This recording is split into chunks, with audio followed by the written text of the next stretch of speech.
Assalamualaikum sahabat-sahabat yang dirahmati Allah. Hari ini saya akan menceritakan kisah mengerikan tentang seorang pria yang menginap di hotel mewah di Surabaya. Namun tanpa ia sadari, kamar yang ia tempati menyimpan rahasia kelam yang mengancam nyawanya. Namun sebelumnya, saya sarankan untuk menuliskan sholawat Nabi Muhammad agar kelak sholawat ini menjadi saksi untuk mendapat syafaat di akhirat. Like dan subscribe ke channel ini sangat membantu menyebarkan dakwah Islam dan menjadi amal jariah. Malam itu hujan turun dengan deras, membasahi jalanan kota Surabaya. Di tengah hiruk-pikuk kendaraan yang melintas, sebuah mobil sedan hitam berhenti di depan sebuah hotel mewah berbintang 5. Rizal, seorang pebisnis muda, keluar dari mobil dengan wajah lelah setelah menempuh perjalanan panjang. Begitu memasuki lobi, ia disambut dengan kemewahan yang memanjakan mata. Lampu kristal berkilauan di langit-langit, aroma wangi bunga mawar menyebar di seluruh ruangan, dan alunan musik klasik mengisi udara dengan suasana tenang. Para tamu berlalu lalang, sebagian duduk di sofa empuk sambil menikmati minuman, sementara yang lain berbicara dengan pelayan hotel. Seorang wanita berbusana rapi di meja resepsionis menyambutnya dengan senyum ramah. "Selamat datang di hotel kami, Pak Rizal. Kamar 707 sudah kami siapkan untuk Anda," katanya sambil menyerahkan sebuah kunci kartu. Rizal mengangguk dan menerima kunci tersebut. Ia berjalan menuju lift dengan koper kecil di tangannya. Saat pintu lift terbuka, ia masuk sendirian. Angka 7 di tombol lift ia tekan, dan pintu mulai tertutup perlahan. Namun, sebelum benar-benar tertutup, seseorang berlari mendekat dan memasukkan tangannya di sela pintu. Seorang pria tua dengan wajah penuh kerutan berdiri di sana. Pakaiannya lusuh dan basah kuyup oleh hujan. Pria itu menatap Rizal dengan sorot mata tajam, lalu berkata lirih, "Jangan menginap di kamar itu, nak, pergi sebelum terlambat." Sebelum Rizal sempat bertanya lebih jauh, pintu lift tertutup sepenuhnya. Suasana dalam lift terasa begitu sunyi. Rizal merasa bulu kuduknya meremang. Perkataan pria tadi masih terngiang di kepalanya. Ding! Pintu lift terbuka di lantai 7. Rizal melangkah keluar. Lorong panjang membentang di hadapannya. Lampu-lampu temaram berpendar, menciptakan bayangan-bayangan panjang di dinding. Ia berjalan pelan menuju kamarnya. Saat memasukkan kunci kartu, lampu indikator berubah hijau. Pintu terbuka, memperlihatkan ruangan yang luas dengan ranjang besar, jendela menghadap kota, dan perabotan elegan. Udara di dalam kamar terasa dingin, lebih dingin dari yang seharusnya. Rizal menyalakan lampu dan menutup pintu di belakangnya. Ia meletakkan koper di sudut ruangan, lalu merebahkan tubuh di atas ranjang yang empuk. Namun, belum 5 menit ia berbaring, lampu kamar tiba-tiba berkedip. Sekilas, ia merasa ada sesuatu bergerak di pojok ruangan. Hatinya berdebar. Ia menoleh perlahan ke arah cermin di sudut kamar. Di pantulan cermin, ada bayangan samar berdiri di belakangnya. Rizal terperanjat dan langsung menoleh ke belakang. Namun, tidak ada siapa-siapa di sana. Dadanya naik turun dengan cepat, mencoba mengatur napasnya yang tiba-tiba memburu. Ia menggelengkan kepala, berusaha meyakinkan dirinya bahwa itu hanya efek kelelahan. Dengan sedikit ragu, ia berdiri dan berjalan ke kamar mandi untuk mencuci wajah. Begitu air mengalir di telapak tangannya, suara samar terdengar dari luar kamar. Sebuah suara pelan, seperti langkah kaki yang menyeret sesuatu di sepanjang lorong. Rizal menghentikan aktivitasnya, membiarkan air mengalir begitu saja. Ia menajamkan pendengarannya. Langkah kaki itu terdengar lagi, lebih dekat kali ini. Dengan hati-hati, ia melangkah ke pintu kamar dan mengintip melalui lubang intip. Lorong hotel tampak kosong. Lampu-lampu di sepanjang dinding masih menyala redup, menciptakan bayangan yang bergerak samar di setiap sudut. Namun, tiba-tiba terdengar suara ketukan pelan di pintu. Tok, tok, tok. Rizal menahan napas. Ia menempelkan telinganya ke pintu, mencoba mendengar lebih jelas. Tok, tok, tok. Ketukan itu terdengar lagi, kali ini lebih kuat. Dengan tangan sedikit gemetar, ia akhirnya bertanya, "Siapa?" Tidak ada jawaban. Dibayangi rasa penasaran yang bercampur cemas, ia mengintip lagi melalui lubang intip. Kali ini, matanya membelalak. Seorang wanita bergaun merah berdiri tepat di depan pintunya. Wajahnya pucat, bibirnya tersenyum tipis, dan matanya kosong menatap lurus ke arah pintu. Napas Rizal tercekat. Ia melangkah mundur perlahan, tak berani mengalihkan pandangan dari pintu. Namun, ketukan itu kini berubah menjadi sesuatu yang lebih menakutkan. Tok, tok, tok. lalu berubah menjadi suara gesekan seperti kuku panjang yang menggaruk permukaan kayu. GRRRRRKKK, GRRRRRKKK. Darah Rizal seakan membeku. Lampu kamar tiba-tiba padam, meninggalkan ruangan dalam kegelapan. Kegelapan menyelimuti seluruh kamar. Hanya suara napas Rizal yang terdengar, bercampur dengan bunyi gesekan di pintu yang semakin lama semakin kasar. Gerak, gerak, jantungnya berdetak liar. Ia meraba-raba meja samping ranjang, mencoba mencari ponselnya untuk menyalakan senter. Namun, sebelum sempat menemukannya, suara gesekan itu tiba-tiba berhenti. Hening, keheningan yang begitu mencekam. Rizal menahan napas, berharap semuanya hanya ilusi. Tapi tiba-tiba, ketukan pelan itu terdengar lagi. Kali ini bukan dari pintu kamar, melainkan dari dalam lemari. Darahnya seketika berdesir. Ia memusatkan pandangannya ke arah lemari besar di sudut kamar. Pintu lemari sedikit terbuka, celahnya gelap pekat seperti menganga menelan cahaya.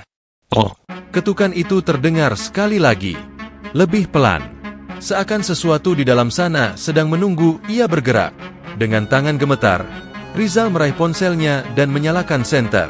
Cahaya putih menembus kegelapan, menerangi ruangan yang terasa semakin sempit. Perlahan, ia melangkah mendekati lemari. Napasnya memburu, tenggorokannya terasa kering.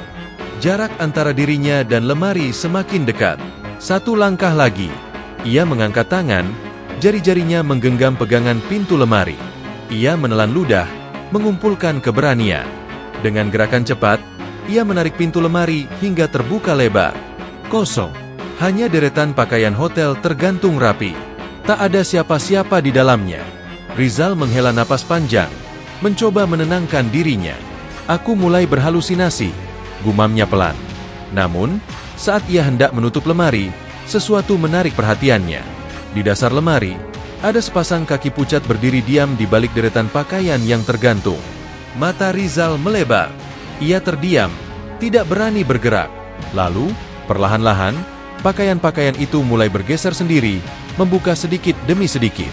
Sosok itu kini terlihat lebih jelas. Seorang wanita bergaun merah. Ia berdiri di dalam lemari dengan kepala menunduk. Rambut panjangnya menutupi wajahnya. Lalu, dalam gerakan yang begitu cepat, kepala itu terangkat. Mata kosongnya menatap langsung ke arah Rizal. Dan bibirnya bergerak, mengeluarkan suara serak yang bergetar di udara. Kenapa kamu tidur di kamarku? Rizal tersentak mundur. Jantungnya berdegup kencang hingga terasa menyakitkan di dadanya. Wanita itu masih berdiri di dalam lemari.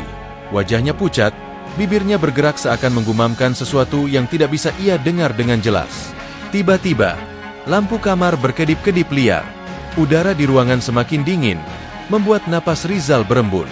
Wanita itu melangkah keluar dari lemari dengan gerakan aneh. Seolah-olah tubuhnya tidak memiliki tulang. Kakinya menyeret di lantai, sementara tangannya terkulai lemas. Kenapa kamu tidur di kamarku? Suara parau itu kembali terdengar. Kali ini lebih dekat, lebih jelas. Rizal tidak berpikir dua kali. Ia berbalik dan berlari menuju pintu. Tangannya gemetar saat mencoba membuka kunci. Namun pintunya tidak mau terbuka. Seolah-olah ada sesuatu yang menahannya dari luar. Di belakangnya, suara langkah menyeret itu semakin dekat. Kenapa kamu tidur di kamarku? Suara itu kini tepat di belakangnya. Dengan panik, Rizal menekan tombol kunci berulang kali. Akhirnya, pintu terbuka dengan keras. Tanpa menoleh ke belakang, ia berlari keluar ke lorong. Lorong hotel tampak lebih panjang dari sebelumnya. Lampu-lampu di sepanjang dinding berkedip-kedip, menciptakan bayangan yang bergerak sendiri. Rizal berlari sekuat tenaga, napasnya tersengal, tubuhnya gemetar hebat. Tiba-tiba, di ujung lorong, seorang pria tua berdiri. Pria yang tadi ia temui di lobi. Lari, nak, jangan menoleh. Suara pria itu terdengar panik. Namun, sebelum Rizal bisa mencernanya, sesuatu yang dingin menyentuh pundaknya. Dengan tubuh kaku, ia memberanikan diri menoleh sedikit ke samping. Wanita bergaun merah itu kini ada di sampingnya. Wajahnya sangat dekat, matanya kosong, bibirnya menyeringai, dan dari mulutnya keluar suara seperti bisikan. Kenapa kamu tidur di kamarku? Rizal berteriak sekuat tenaga. Ia menghempaskan tubuhnya ke depan, berusaha melepaskan diri dari sentuhan dingin yang mencengkeram pundaknya. Tubuhnya hampir terjatuh, tetapi ia terus berlari tanpa menoleh lagi. Pria tua di ujung lorong melambaikan tangan, seolah memberi isyarat agar Rizal segera menghampirinya. Nafasnya memburu, tenggorokannya kering, tetapi ia terus berlari. Namun, sesuatu yang tidak masuk akal terjadi. Semakin ia mendekati pria itu, lorong di belakangnya justru terasa semakin panjang. Lampu-lampu redup berpendar aneh, dan pintu-pintu kamar yang tadi ada di sisi lorong kini terlihat seperti bayangan buram. Seolah-olah ia sedang berlari di tempat yang sama tanpa pernah maju. Tidak, ini tidak mungkin, desah Rizal dengan suara bergetar. Di belakangnya, suara langkah menyeret masih terdengar. Srah, srah, srah. Rizal menguatkan diri dan berusaha fokus ke pria tua itu. "Bantu saya tidak bisa keluar dari sini," teriaknya. Pria tua itu terlihat semakin jauh, seolah tertarik ke dalam kegelapan. Namun, sebelum menghilang, ia sempat berteriak, "Jangan biarkan dia menyentuhmu. Kalau tidak, kau tidak akan pernah keluar." Saat itu juga, Rizal merasakan udara di belakangnya semakin dingin. Ia tahu, sosok itu ada di sana. Begitu dekat, ia bisa mendengar napas berat yang menggema di telinganya. Dengan segenap keberanian, Rizal meloncat ke depan dan menggapai dinding lorong, mencari sesuatu untuk dipegang. Tiba-tiba, tangannya meraba sesuatu yang kasar. Sebuah pegangan besi. Tangga darurat. Tanpa berpikir panjang, Rizal membuka pintu tangga darurat dan segera masuk. Namun, saat menoleh ke bawah, jantungnya hampir berhenti berdetak. Tangga itu tidak memiliki dasar. Gelap, dalam, seperti jurang yang tak berujung. Di belakangnya, suara langkah menyeret itu semakin cepat. Srah, srah, srah. Tidak ada pilihan lain, bisik Rizal pada dirinya sendiri. Dengan napas tertahan, ia mengambil satu langkah ke bawah. Begitu kakinya menyentuh anak tangga pertama, suara jeritan panjang terdengar menggema di seluruh lorong. Dan semuanya berubah menjadi hitam. Rizal terjatuh ke dalam kegelapan. Tubuhnya melayang seakan tersedot ke dalam ruang kosong yang tak berujung. Nafasnya tercekat, telinganya berdengung, dan di sekelilingnya hanya ada kehampaan. Tiba-tiba, ia merasakan kakinya menyentuh lantai keras. Ia terhuyung dan hampir terjatuh, tetapi berhasil menjaga keseimbangan. Ia membuka mata. Ia masih berada di dalam hotel.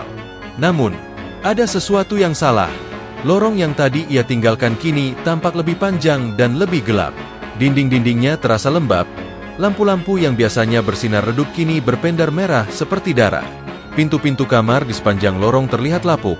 Beberapa di antaranya terbuka sedikit, menampakkan bayangan hitam pekat di dalamnya. Nafas Rizal semakin berat. Ini bukan hotel yang tadi, gumamnya dengan suara bergetar. Langkah kaki menyeret terdengar lagi. Srah, srah, srah. Tapi kali ini, bukan hanya satu suara. Ada banyak. Rizal memejamkan mata sejenak, mencoba mengendalikan ketakutannya. Ketika ia membukanya lagi, ia melihat sesuatu yang membuat darahnya membeku.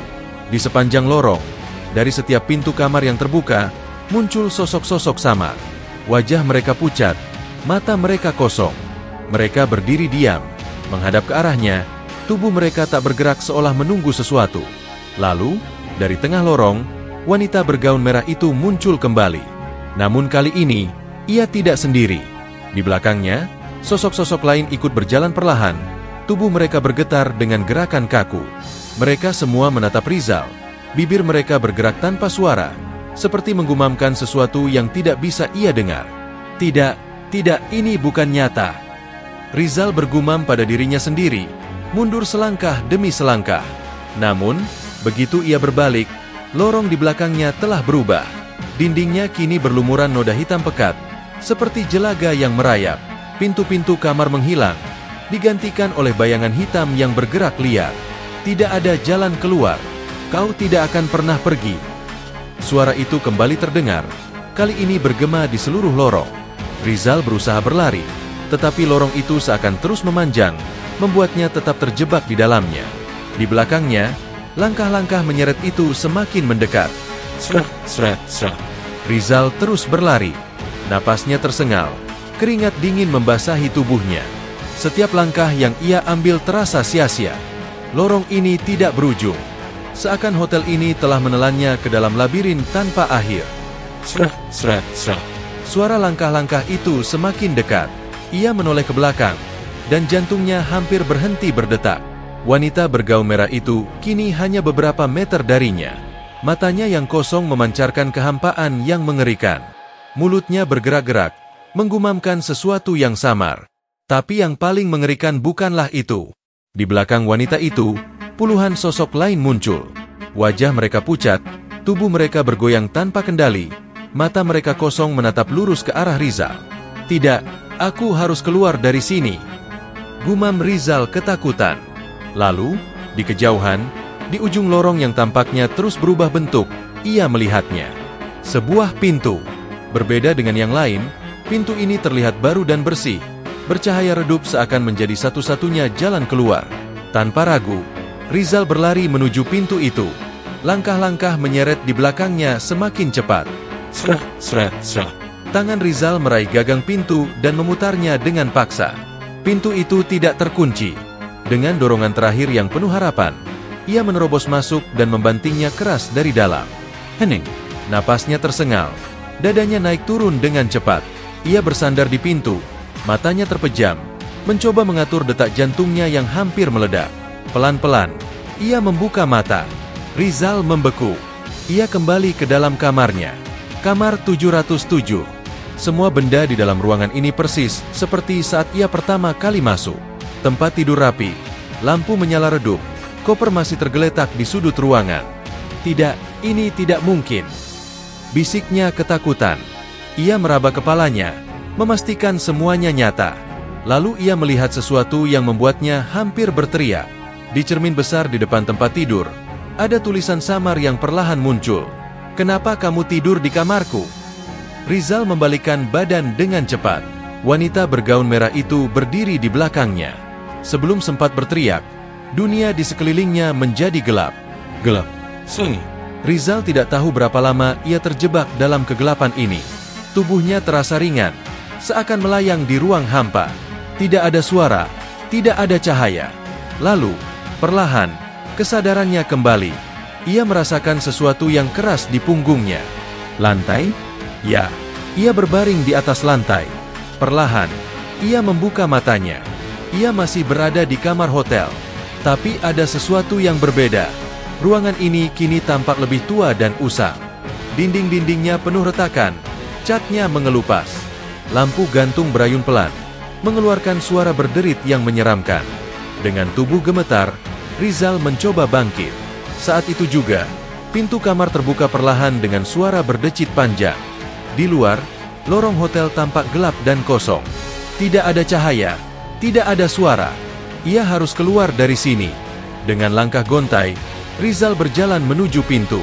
Namun, begitu ia melewati ambang pintu, jantungnya hampir berhenti berdetak. Di dinding lorong, tergantung sebuah cermin besar yang buram.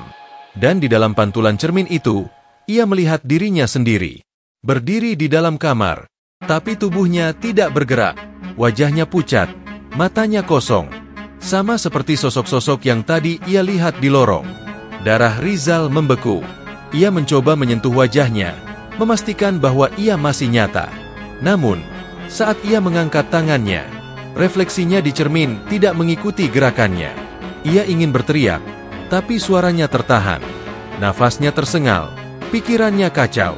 Lalu, di dalam cermin, di belakang sosok dirinya yang membeku, perlahan muncul bayangan lain. Wanita bergaun merah itu berdiri tepat di belakang refleksi dirinya. Kepalanya menunduk, rambut panjangnya menutupi wajah. Perlahan, kepalanya terangkat. Ia tersenyum.